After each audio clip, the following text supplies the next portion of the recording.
Welcome to EM Weekly, and today I have a really great guest. Her name is Kathryn Miles, and she wrote this book called Quakeland. Now, she's written some other books as well regarding Superstorm Sandy, but this one here specifically on earthquakes. And so since today is the Great Shakeout, we really wanted to have her here and talk about her process of writing the book Quakeland and what she learned and what you will learn from reading the book. And I tell you, I read the book and I learned some things that I haven't thought about, and it was really eye-opening. So, Kathryn, thank you for being here and welcome to the show. Hi, I'm really glad to be here. So what made you write Quakeland? Yeah, that's a really good question. And it's a little bit of a long story, but I'll try to keep it as short as I can. My previous book, as you mentioned, was Superstorm, and it was looking at the 9 days leading up to Superstorm Sandy and the decisions that were made, both good and bad. And one of the things that seemed to really resonate with people was this question of infrastructure and preparedness. And as we were wrapping up the book tour, and my editor and I kind of looked at each other and we said, not enough people are talking about this, either in terms of first response, in terms of emergency management plans, and then in terms of both the sort of metaphoric infrastructure and the literal infrastructure. We're not talking about this with natural disasters in general. And certainly nobody's really done a book-length project looking at this in terms of earthquake and seismic hazard. So that was literally the impetus for it. In some ways, it was a natural progression from that first book. In other ways, it was a really steep learning curve for me. I think a lot of the aftermath of the two disasters are really quite similar. We've seen that in, if you compare, for instance, Puerto Rico and Mexico, some real similarities, but the obvious sort of like geophysics behind it, very, very different. So I definitely had to kind of put my geology primer head book on and kind of, sit down and do Geology 101.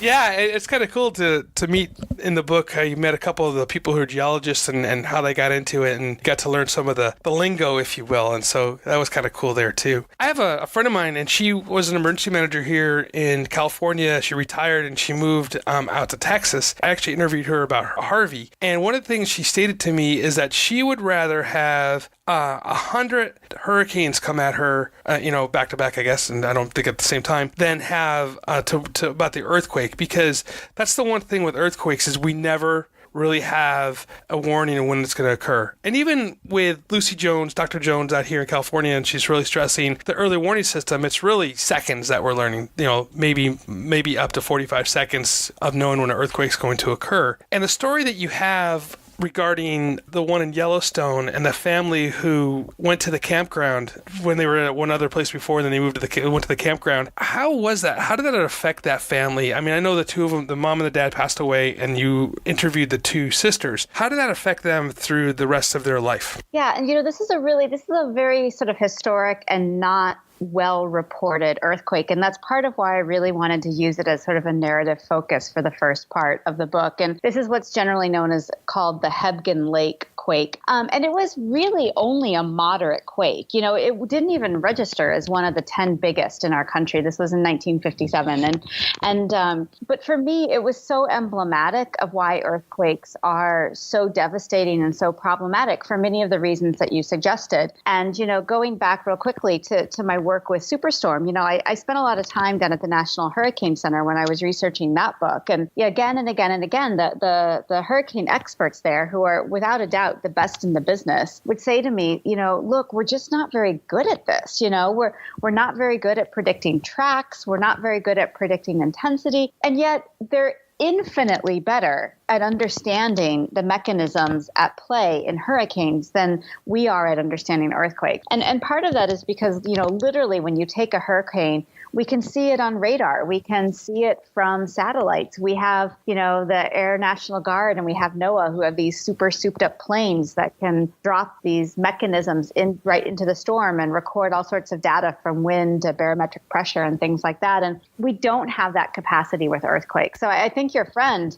I think I share her sentiment, and so this particular Hebgen Lake quake, happened as they all do, frankly, in American time and history. And that is without warning. And, what we saw with this earthquake we saw a real sort of snowball effect. There was the immediate earthquake, which did a ton of damage. It also created rock slides, landslides, a little tsunami wave. And then we saw this ripple effect start to unfold because because of the sort of geological orientation of where they were in this sort of river valley, because the phone lines had been knocked out, because basic sort of radio communication was all but impossible given the sort of valley walls. We saw this real scramble of, trying to get first responders in, trying to get survivors out, trying to get them to hospitals that were prepared. And I think in so many ways, this is an example of what these natural disasters pose for us. And I was really honored to have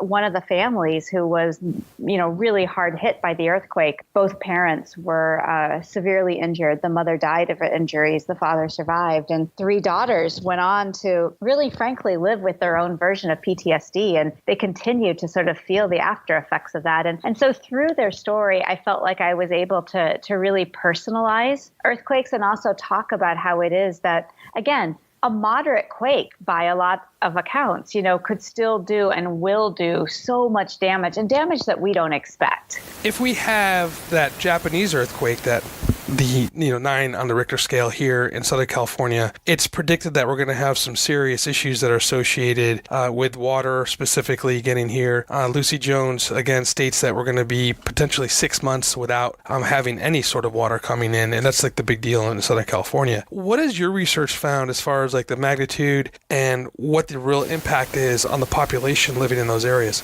Sure. And we should say, and this may be commonplace for some of your listeners, but there are different types of earthquakes, right?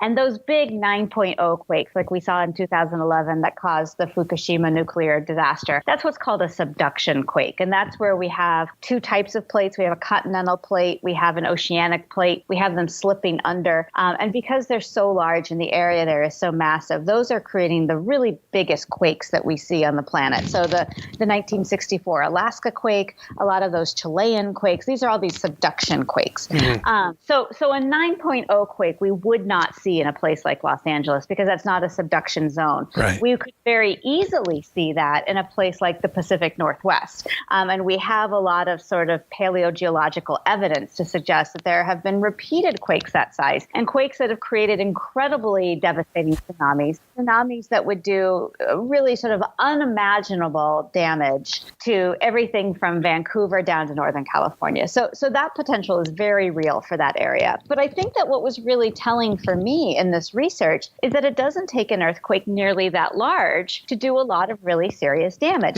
And so if you look at a place like, for instance, Southern California, where we have the closest thing to sort of mathematical certainty that there'll be an earthquake in our life, if we look at a place like New York City, which if you look at the return rate of previous earthquakes over the last 700 years, if you look at those return rates, New York has had a moderate-sized earthquake about every 100 years, and really pretty close to exactly every 100 years. The last one that New York had was 1883. And so again, this is not a precise science, but you could say that New York is 40 years overdue for a moderate quake. And what emergency managers there told me was, look, even that moderate earthquake in New York would be enough to create more rubble than we saw in September 11th. And as you mentioned that with Lucy Jones's research, and she's just been tireless in her advocacy about this, and I think it's really wonderful. One of the points that she makes, and one of the points that was really reaffirmed for me with the other people I talked to for the book is, it's too easy of a story to say that the damage from an earthquake is a collapsed building. And that's part of it, but it's not the whole story. One of the most chilling things is that most of the death and devastation of an earthquake happens because of fires created by the earthquake.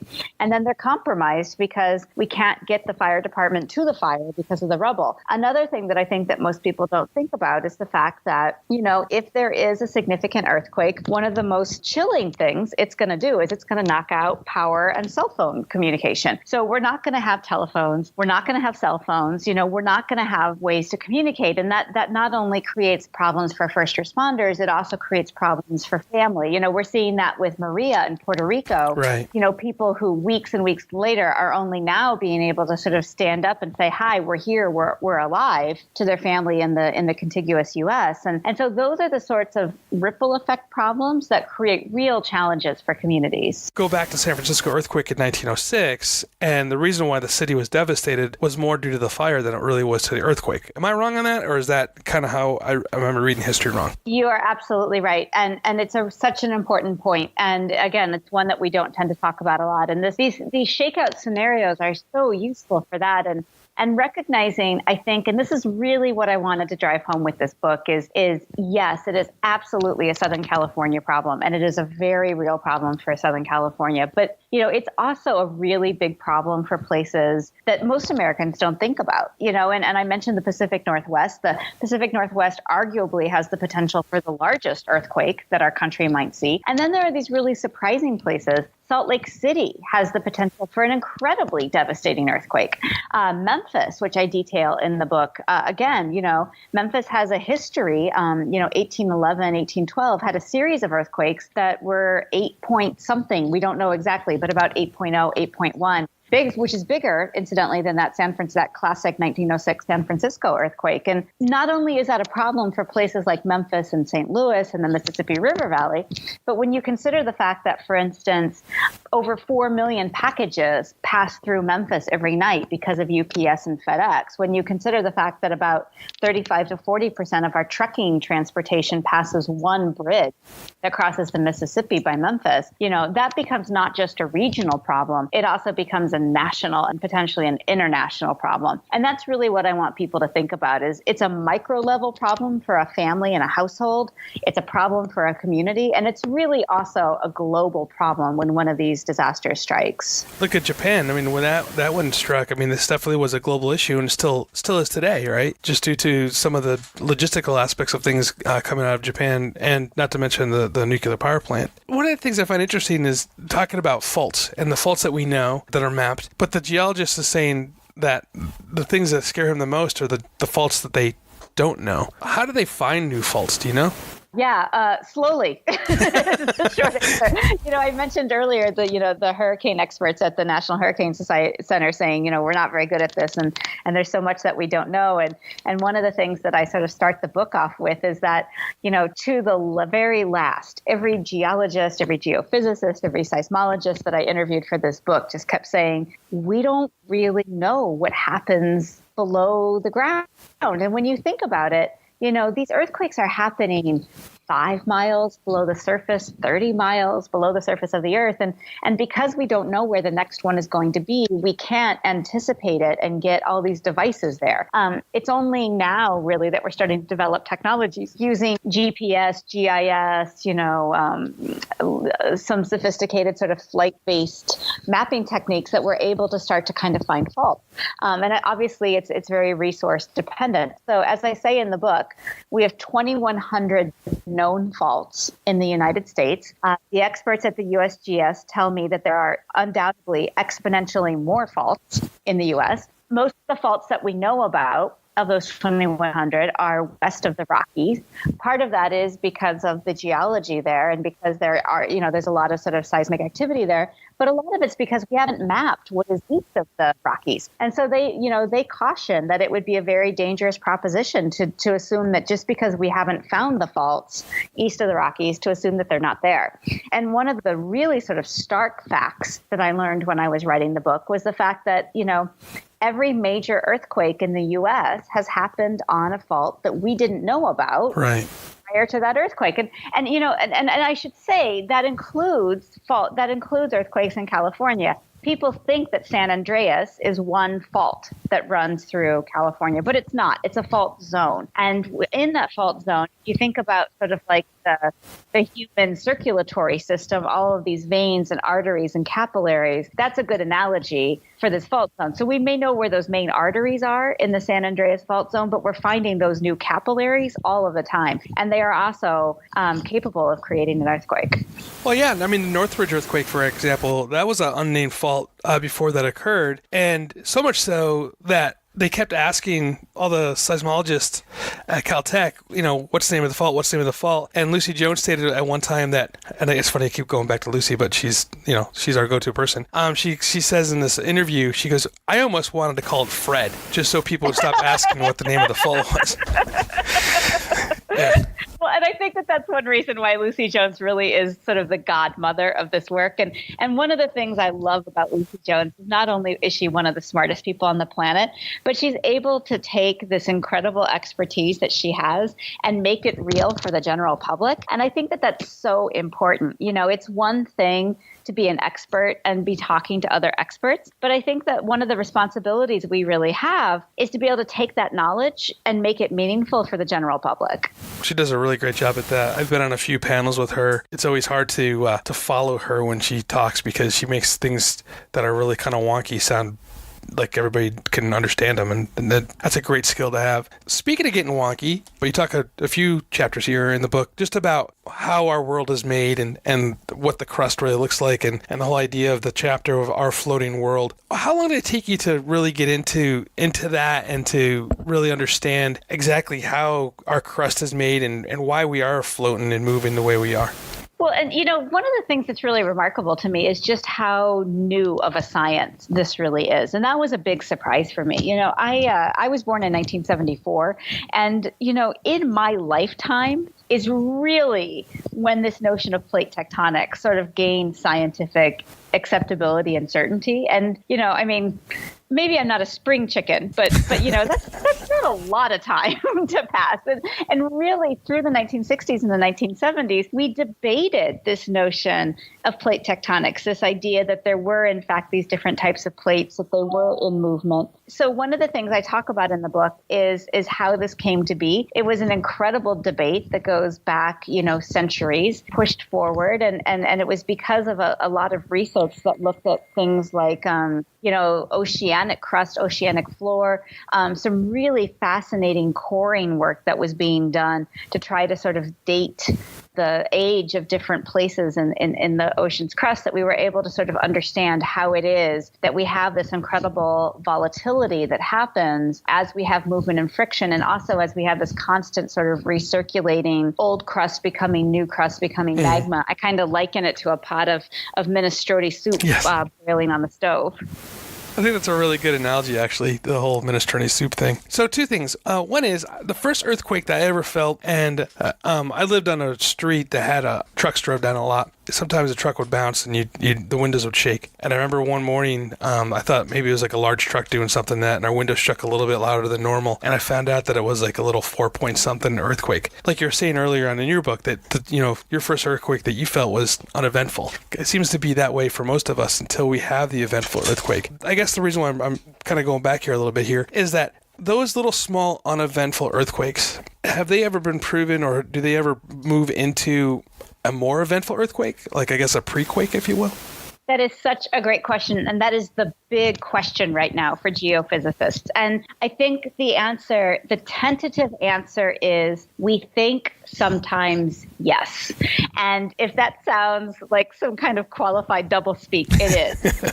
And we know that some of these little quakes are what is called precursory action, right? Mm-hmm. There are these sort of foreshock type events. And in some cases, geophysicists and seismologists feel fairly certain about that. So the most recent Chilean earthquake, there was this rumbling, these small quakes that you were describing that happened prior to that. And two scientists at UC Santa Cruz, Thorne Lay and Emily Brodsky, published a paper in which they were able to sort of accurately, not predict, but forecast, I guess is a better word, that this rumbling that they were seeing in the Chilean earthquake was precursory action for this much larger quake. The problem right now is we don't know when small quakes are just small quakes and when they're these precursory foreshock rumblings. And then to further complicate things, we also have evidence that small quakes can actually set off larger quakes, and not just in the same vicinity. So for instance, a small quake somewhere in the San Andreas Fault Zone could shift the pressure such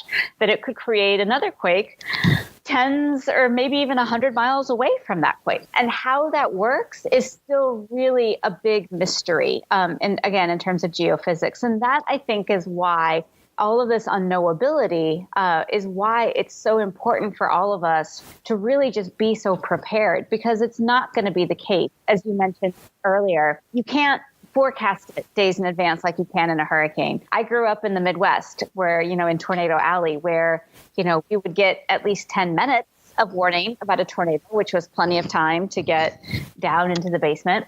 We have the potential for an early warning system in the U.S. We have the capability for that. We haven't funded it yet. But as you said earlier, it would probably give us, say, 30 seconds, 45 seconds. Still really important. We should absolutely invest in that. And we would undoubtedly save lives with it. 30 seconds, 45 seconds, as you said, is not optimal amount of time for preparation, right? And so with all of that in mind, it's really beholden upon all of these communities to assume that the big one is possible, that they assume that the big one may happen in our lifetime, and not to respond to that with sort of fear and chaos, but rather to respond to it with good planning.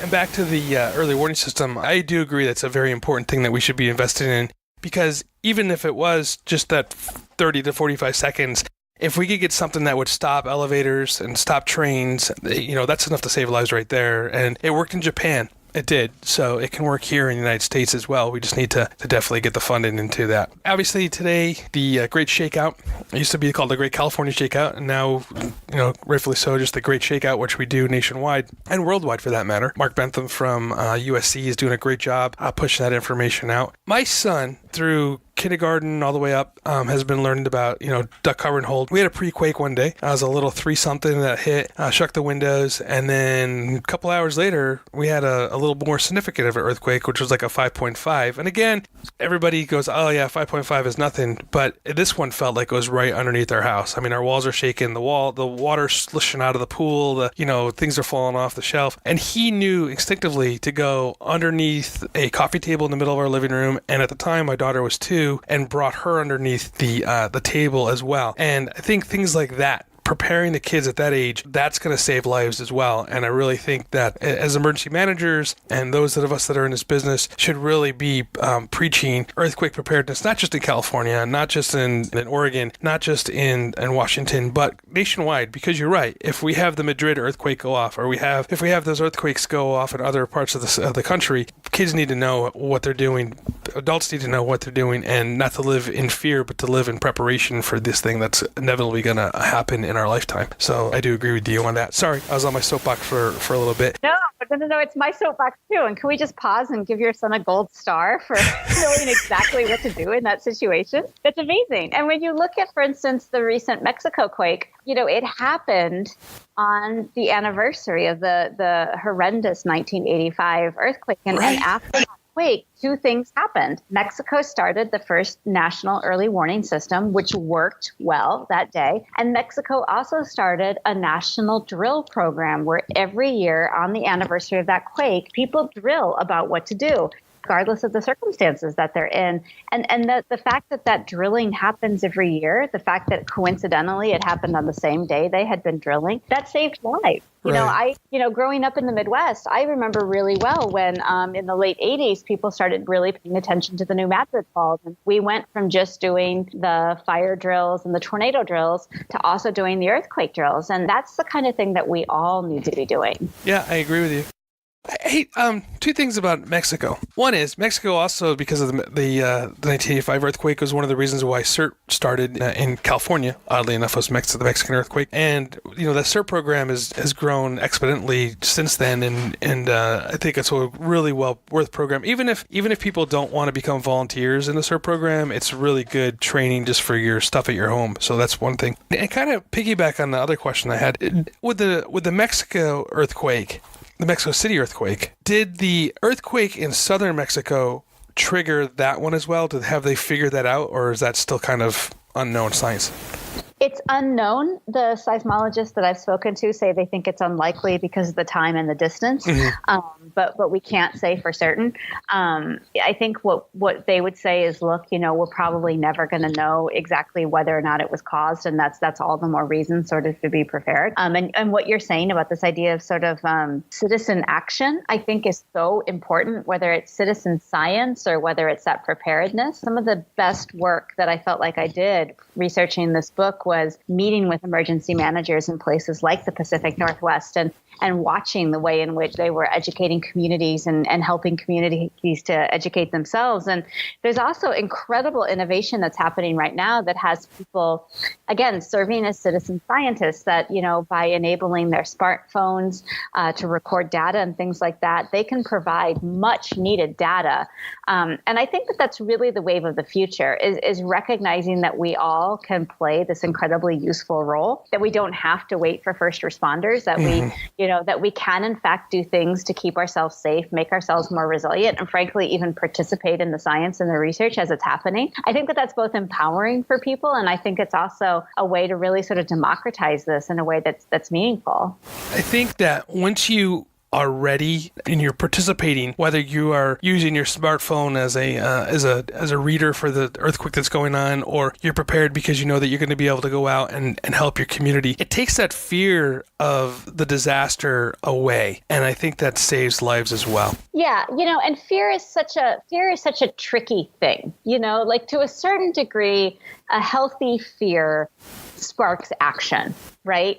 But I think the problem becomes when fear becomes sensational or inflammatory or paralyzing. And so I don't know what a better word is than fear, but maybe something like respect, Mm-hmm. I remember when I interviewed a Coast Guard officer for my work on the Superstorm book. And, he said, one of my very favorite quotes of all time, he said, Mother Nature plays to win and she'll beat you every time. And I think if we acknowledge that and we look at Mother Nature with, sort of respect and reverence, and we recognize that the best option we have is to be prepared for what she has in store. Maybe that's not fear, but it's respect or it's caution or it's something like that.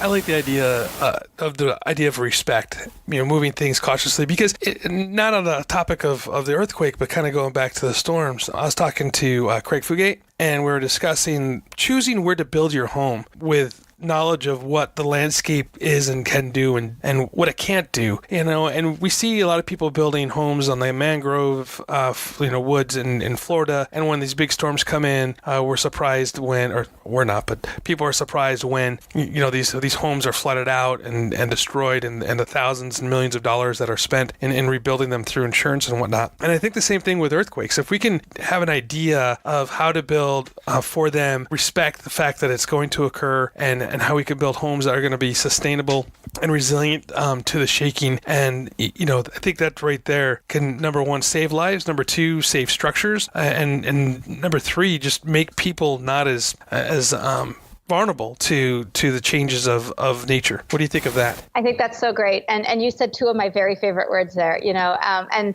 I've been an environmental studies professor since 2001, and much of my work has been focused on this notion of sustainability. And I'm, utterly committed to sustainability in every sense of the word. But I like this word resilient better than sustainable. And I think that if we look at what, for instance, emergency managers are telling us in terms of what we needed to be doing for our communities, this idea of building a resilient community, it becomes not just a defensive posture, right? It's not just we're going to build our home or we're going to build our community so that we're prepared for that next natural disaster. It is that, but it's also saying we're going to build a more vibrant community. We're going to build a community that withstands any kind of adversity better. We're going to build a community that communicates, that has plans, that has contingency plans in place, where people are ready to help. And we all win in that case, whether or not the natural disaster ever strikes. One of the things that I really am a proponent of is when we're doing our plans as emergency managers, include the community in that. And sometimes it's frustrating, right? Because we'll go out and we'll have these great community meetings and we'll bring groups in to talk about our plans and to be inclusive with them. And sometimes we can't get anybody to show up to these meetings because, everybody's busy and it's not important to them. And one of the things I told one of my students one time is I said, we can't be frustrated by these and we have to keep doing these because it's important when it becomes important. And if you can show that you're doing what you're supposed to be doing and involving the community, they can never say that they weren't brought in. That's one of the frustrations as an emergency manager is how do we, encourage community participation? And I do that through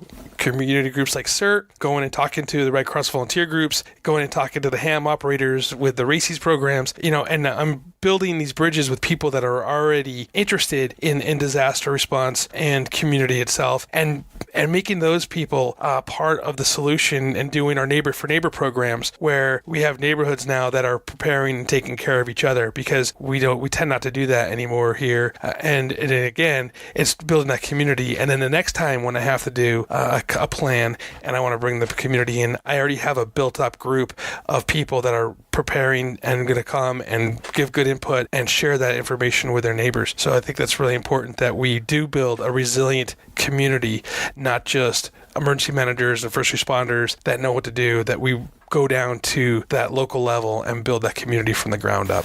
That is so great. And, I don't envy you, but your work is so important on that front. And, when I was doing research for both of these books, I talked to a really wonderful scholar of risk and risk management at the University of Oregon named Paul Slovic, and he runs the Risk Center.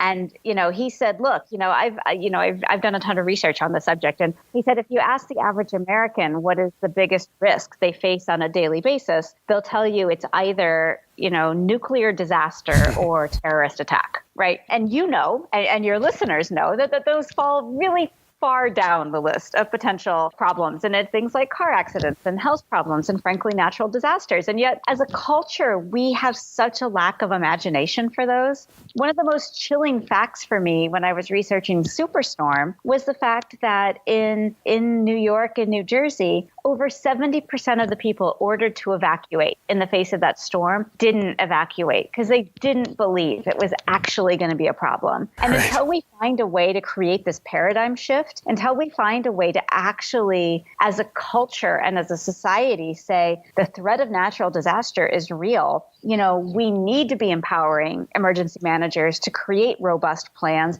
We need to be internalizing those plans. Until we do that, guys rise to the task again and again and again. Thank goodness, right? Because you keep people like me safe every day. Well, we try. I kind of chuckle because that is such the frustration for us is to get the word out. And when we make the decision, and when I say we, it's a collective we with whoever's up in the emergency operations center at the time with the fire and police and of course emergency management of evacuation. It's never ever a decision that's taken lightly, and we go through that process. I don't know if you've watched the firestorms that are going out here, but in Napa, a whole entire community was burned, and some people didn't leave, and we're still not sure how many deaths occurred up there because they decided to stay, do what they wanted to do. So yeah, that is a frustrating point, is to try to get that evacuation. And if we go over and over again, look at Katrina, look at Harvey, look at Superstorm Sandy, those things where we have asked people to leave and they stay, and it just puts everybody at risk. And it's a hard decision, I understand, but we don't make that call lightly. Yeah, and that's really, where I feel like the kind of partnership between the work that people like I do and the work that people like you do can do. I remember I once was talking to a woman who was this very famous ecologist, and she said, I wish every scientist had a journalist or an environmental writer in their pocket, and so if I can tell your story in a way that compels people to, for instance, have a go bag, if I can tell your story in a way that makes people notice an evacuation sign when they see it, or make sure they don't have anything, above their bed, then I feel like I've done my job. And so I feel like my job is to sit with very patient people like you, very patient scientists and emergency managers who are willing to break everything down for me again and again and again. And then, if I can take that and find a way to tell it as a narrative that people will pick up and, buy in an airplane or read on a beach, then maybe collectively we can get the word out in a way that actually sort of, changes hearts and minds. Well, Kathryn, thank you so much for being with us today. And again, here on The Great Shakeout, hopefully everybody participated in their drill today, or, helped people participate in a drill. Everybody, I really recommend this book. It's Kathryn Miles, Quakeland. You can get it anywhere you can buy your books. I'll put a link to it here at the bottom of the show notes here. And Kathryn, normally I ask, what book do you recommend for anybody who is in this business? And obviously we're going to recommend Quakeland today. That being said, if you're interested in Superstorm Sandy, she has a book with that too. So recommend looking at both of those. And so, Kathryn, anything else you want to say before we say goodbye? I just, with running the risk of pandering, I just want to say thank you. And thank you to your listeners for the work that you all do. Honestly, I have so much respect. And like I said, if I can do a little piece to kind of get the word out about the incredibly important work that you do, then I feel really happy with the job that I've done. Well, thank you so much for being here. You have a wonderful day. Thank you so much.